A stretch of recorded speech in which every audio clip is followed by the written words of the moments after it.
नमस्ते दोस्तों, कैसे हैं आप। मैं Sujeet Kumar Incredible IAS Academy में आपका हार्दिक स्वागत करता हूं।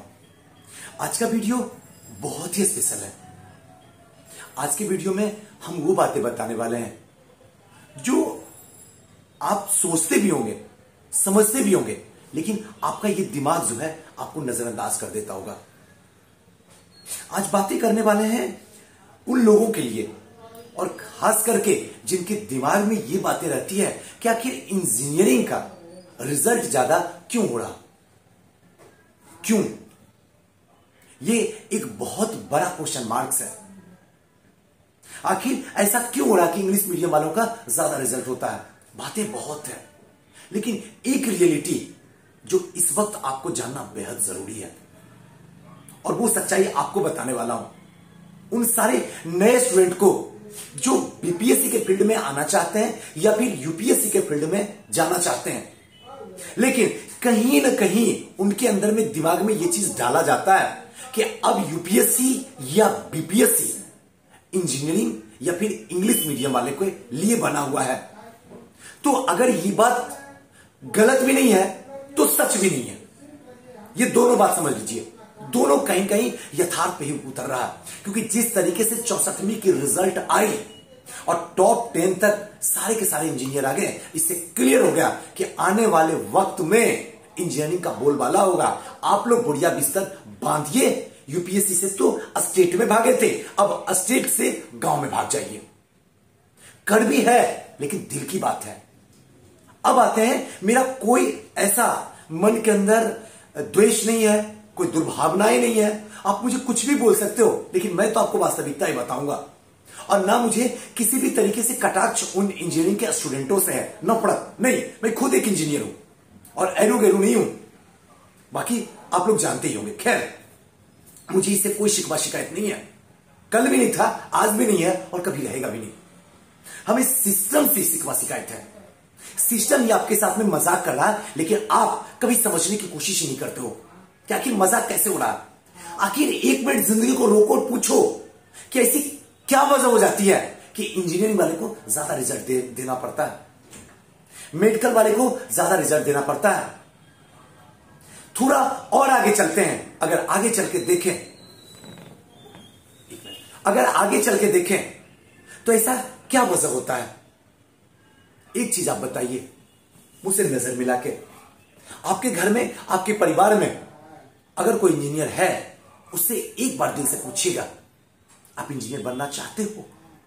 जो उसके छोटे भाई होंगे, या उससे यह बात पूछिए, क्या आप अपने बच्चे को भविष्य में इंजीनियर बनाना चाहते हो? नहीं आएगा जवाब, नहीं आएगा। आप मुझसे पूछो, करते हो? नहीं आएगा। क्योंकि इंजीनियरिंग में सिर्फ वनडे का गेम होता है। अगर वनडे से और बेहतरीन तरीके से बोलूं तो वन नाइट का गेम होता है।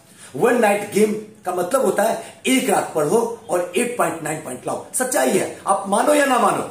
आप किसी को बेवकूफ बनाना, मुझे नहीं बेवकूफ बना सकते हो, क्योंकि मैं खुद वो काम किया हूं। सच बात यही है। और अगर इंजीनियरिंग बन के निकलता है, ये मेरा नहीं है, गवर्नमेंट का डाटा है, आज भी अच्छी इंजीनियरिंग नहीं निकलते हैं।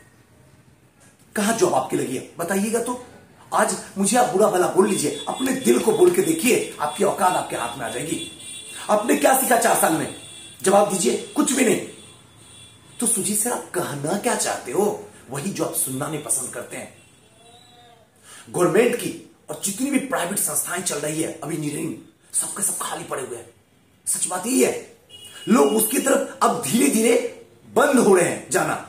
एक टाइमिंग था जहां पे इंजीनियरिंग का रिस्पेक्ट होता था, और आज एक टाइमिंग है जहां पे सच में बोला जाए तो गधे और बकरी इंजीनियर बनते हैं। जिसको कुछ नहीं करना है वो इंजीनियर बन जाए, जिसको दहेज लेना है वो इंजीनियर बन जाए, जिसको अपने नाम के आगे ईआर लिखना है वो इंजीनियर बन जाए। शौक से आपको इंजीनियर बनने के बाद आपको क्या हासिल होगा? 0 सन्नाटा। ऐसे कंडीशन में अब गवर्नमेंट के साथ में चैलेंज हो जाता है कि इस परिस्थितियां बदलते हुए 21वीं सदी में अगर यहां पे रिजल्ट अच्छा नहीं दिया गया तो लोग इंजीनियर नहीं करेंगे, लोग इंजीनियरिंग कॉलेज तक नहीं पहुंच पाएंगे। बेहतर यही है कि अगर यहां पे इंजीनियर को रिजल्ट ज्यादा से ज्यादा मात्रा में दोगे तो पेरेंट्स जो हैं, जो भी नए नए पेरेंट्स हैं, जो नहीं जानते इंजीनियरिंग के बारे में, उनको लगेगा मैं अपने बेटे को आईआईटी में एंट्री करवाऊं, मैं अपने बेटे को एनआईटी में एंट्री कराऊं, मैं अपने बेटे को एमबीबीएस करवाऊं, पता नहीं क्या क्या दिमाग के अंदर रहता है। उसके बाद वहां के बाद यूपीएससी में बैठाऊंगा, हो गया, गवर्नमेंट तो पैसा ले लिया, बैठाओ, बैठा के देख लो। ओपन चैलेंज है, अगर गवर्नमेंट इंजीनियरिंग का रिजल्ट ना दे टॉप 10 में, देख लीजिए स्थिति क्या हो जाएगी। आने वाले वक्त में कोई इंजीनियर बनने के लिए तैयार नहीं है, ना तो किसी का परिवार इंजीनियर बनाने के लिए तैयार है। पैसा बहुत सारा इन्वेस्ट होता है और बच्चे के भाग्य में 0 सन्नाटा मिलता है। उस बच्चे से पूछो एक बार, जो इंजीनियर बना है, अपनी जिंदगी का 4 साल बर्बाद करके आया है, उसके बाद उसके ऊपर कितना प्रेशर पड़ता है, बस उसकी आत्मा जानती है, नहीं तो उसके परिवार को पता चलता है आर्थिक स्थिति से बिल्कुल कमजोर हो गया है। अब नए बच्चे भी इसी उमंग में रहते हैं, नहीं अगर वहां जाना है तो पहले इंजीनियरिंग कर लेते हैं, कुछ सीख लेते हैं, उसके बाद चलते हैं। क्या इंग्लिश मीडियम वाले का रिजल्ट नहीं रुकता क्या? क्या सारे इंजीनियर पास कर जाते हैं क्या? तनिक सोचो, कभी सोचो। ये बहुत बड़ा गेम है, जिस गेम के समझने के लिए ना दिमाग चाहिए भेजा।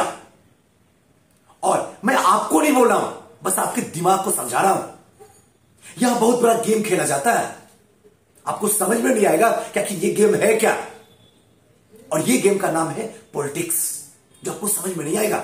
आप मुझे जितना भूला भाड़ा बोलना है बोल लो, कोई फर्क नहीं पड़ता, लेकिन रात में जब अकेले सोओगे तो आपकी दिल की धड़कन एक ही बात बोलेगी, कोई बंदा है जो सही बात बोलता है।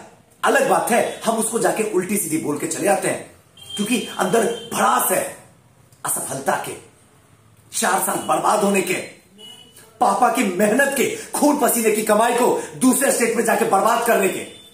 अंदर भड़ास पड़ा हुआ है, और वो भड़ास मेरे ऊपर उगलते हो, कोई फर्क नहीं पड़ता। आप जितना उगलोगे उगलो, लेकिन मैं तो उबलूंगा ही, और मैं आपको बोलूंगा ही गलती हुई है, और आने वाला जो भी जनरेशन होगा उसको मैं रोकूंगा। कुछ भी करना, इंजीनियरिंग मत करना।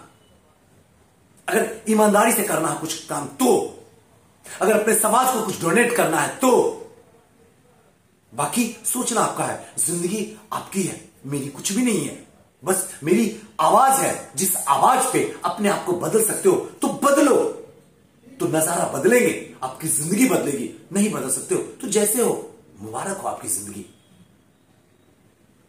ऐसी कंडीशन में आती है, सुजीत सर अब किया क्या जाए? अभी हमारे यहां फाउंडेशन बैच स्टार्ट हो गया है, अभी सोमवार से ही स्टार्ट हुआ है। अगर आप अपने सपने को जिंदा रखना चाहते हो, अगर अपने आप को जमाने में प्रूफ करवाना चाहते हो, चैलेंज देना चाहते हो आगे आने वाले जनरेशन को, तो अभी इसी वक्त घर से निकलो और श्योर सक्सेस आओ। सिंपल सी बात है। और कहने का मतलब सुई से एडवर्टाइजिंग कर रहे हो? हाँ कर रहा हूं ना, उन नए बच्चों के लिए जिनको बेचारे कोई चीज नहीं जानते हैं पटना के बारे में, और आके बड़े बड़े ब्रांडेड संस्था में जाके लाखों रुपया बहा देते हैं, और वो ब्रांडेड संस्था जो है उनके सपने को बेच के उनको सड़क पे लाके खड़ा कर देता है। उन ऐसी संस्था से बचाने के लिए मैं आता हूं आपके पास में। मैं अगर पढ़ाता हूं तो ऑनेस्टली बता रहा हूं, दिल से बता रहा हूं, अपने पैशन के लिए पढ़ाता हूं, पैसों के लिए नहीं पढ़ाता हूं। पैसों की कोई कमी नहीं है, ऊपर वाले ने दिया है, सब कुछ है। और सच बात बताता हूं, जिस इंसान के पास में मां बाप है ना, उसके पास में सब कुछ है, और वो सौभाग्यशाली मैं इंसान अभी खड़ा हूं। इसलिए मैं कह सकता हूं मुझे किसी चीज की कोई कमी नहीं है, और मैं अपने पैशन के लिए पढ़ाता हूं। एडवर्टाइजिंग उन बच्चों के लिए करता हूं जो बच्चे गलत से गलत संस्था में पहुंच जाए, उनको रोकने के लिए करता हूं। आइए ऐसी संस्था में जहां अपने सपने को सच करके गुजारिए। कोई साथ दे या ना दे मुझे कोई पता नहीं है, लेकिन मैं आपका जिंदगी भर साथ नहीं छोड़ने वाला हूं, तब तक जब तक आपको सिस्टम के अंदर भर्ती ना कर दूं। प्रथम प्रयास में रिजल्ट को दे के रहूंगा, लेकिन तब जब आप भी 50% अपना डोनेट कीजिएगा। 50% मैं डोनेट करने के लिए हमेशा तैयार हूं। मत सपना इधर उधर पालिए, मत सपना पालिए कि मुझे सीए करना है, मुझे इंजीनियरिंग करना है, मुझे एमबीबीएस करना है। मत कीजिए, उससे कुछ भला होने वाला नहीं है। अगर लोगों के दर्द को कम करना है, जमाने में कुछ नाम करना है, इतिहास के स्वर्ण पेपर पे अपना खूबसूरत सा नाम लिखना है, तो आइए बीपीएससी की तैयारी कीजिए। आइए हमारे साथ जुड़िए, शुरू से ही जुड़िए। पास कैसे नहीं करेंगे? ये किसने कह दिया? पास तो हम कर ही जाएंगे, चाहे कुछ भी हो जाए। लेकिन अगर शुरू से जुड़िएगा तो बीच में आके जुड़िए और मुझे कहिए सुजीत सर आप ही बोले थे कि 50% देंगे तो होगा, तो फिर मैं माफी मांगता हूं। बीच में जुड़ने वाले के लिए मैं नहीं हूं दूर तक खड़े, लेकिन अगर साथ जुड़ सकते हैं तो आइए, अभी इस वक्त आइए। मोबाइल नंबर डिस्क्रिप्शन बॉक्स में पड़ा हुआ है, उठाइए मोबाइल, फोन कीजिए, एड्रेस पूछिए, सारा चीज अवेलेबल है। आइए हमारी संस्था, क्योंकि हम पैसों के लिए नहीं, आपके सपनों के लिए जीते हैं। मैं पैसों के लिए नहीं, आपके सपने को सच करने के लिए काम करते हैं। हम सिर्फ आपको उस मुकाम तक पहुंचाने की कोशिश करते हैं जो आपने अपने दिल में एक सपने को संजोए हुए हैं। उस सपने को सच करेंगे और अकेले आप नहीं कर सकते हैं, नहीं कर सकते हैं, यकीन कीजिए मुझ पे। और यह सपना तब होगा जब मैं भी आपके साथ जुड़ूंगा। अगर वाकई में आपको अर्जुन बनना है तो एक कृष्ण को ढूंढो। इस कलयुग में भी कहीं ना कहीं कोई कृष्ण है। सुजीत सर आप अपने आप को कहते हो क्या? नहीं, मैं तो कभी कह ही नहीं सकता हूं, मैं तो उस औकात भी नहीं है मेरी। लेकिन हां, कुछ ऐसी बातें हैं इस कलयुग में कि आज भी मैं ईमानदारी का दामन थामे हूं। आज भी जो कर सकता हूं मैं करता हूं, और इसीलिए आप लोगों को इतनी मोहब्बत मिलती है। आप मुझे दिल से प्यार करते हो, और यही वजह होता है कि पटना में बोलता हूं और चंपारण में जाके आग लगती है। यही वजह होता है जब यहां बोलते हैं तो कहते हैं मम्मी दरोगा नहीं बनने वाला हूं, डायरेक्ट डीएसपी बनूंगा। जिसको जो उखाड़ रहा उखाड़ के दिखा दे।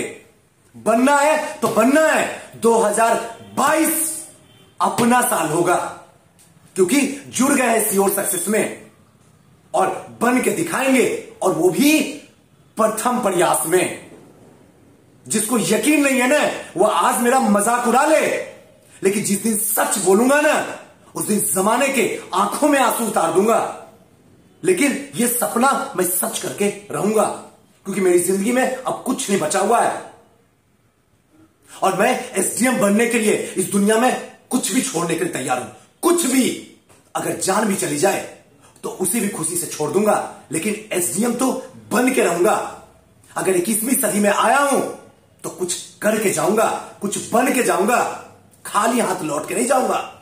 और मेरे गांव में मुझे जाने से पहले मेरा रिजल्ट जाएगा। अगर ये जज्बात है तो आइए, पहुंचिए हमारी संस्था में, आपके सपने को सच हम कराएंगे। बस आप साथ देने के लिए तैयार रहिए, आप जलने के लिए तैयार रहिए। जला तो ऐसा देंगे, जो चाहेंगे वो बनकर तैयार होइएगा। बस एक बार चलिए तो सही, पहुंचिए तो सही, आइए तो सही। बाकी सोचना आपको है, मेरा वक्त तो ऐसे भी जा चुका है। आप अगर अपने वक्त को सेव करना चाहते हैं, एक पोस्ट लेना चाहते हैं कि नहीं मुझे किसी भी हालत में सुजीत सर 68 में एक पोस्ट लेना है, तो आज अभी इसी वक्त जिस समय ये वीडियो देख रहे हैं, एक सीट बुक कर दीजिए, चाहे एसडीएम या फिर डीएसपी। इससे नीचे की बात ही करना आपके लिए सबसे बड़ा गुनाह है। आज इसी वक्त बुक कीजिए, जिस समय आप मुझे सुन रहे हैं, बुक कीजिए। निकलिए चंपारण से, निकलिए मधुबनी से, निकलिए सुपौल से, और पहुंचिए पटना। कीजिए अपने सपने को सच। कोई साथ दे या ना दे, हम आपके साथ में हैं। दोस्तों, अगर और कोई इंक्वायरी चाहिए तो मुझे कमेंट कीजिएगा, मैं वहां पे आपको जवाब दे दूंगा। और डिस्क्रिप्शन बॉक्स में मोबाइल नंबर लिखा हुआ है, अगर कुछ और जानकारी चाहिए तो आप वहां से ले सकते हैं। चलिए दोस्तों, फिर किसी नेक्स्ट वीडियो मिलते हैं। हंसते रहिए, मुस्कुराते रहिए, खुश रहिए। थैंक यू, नमस्कार।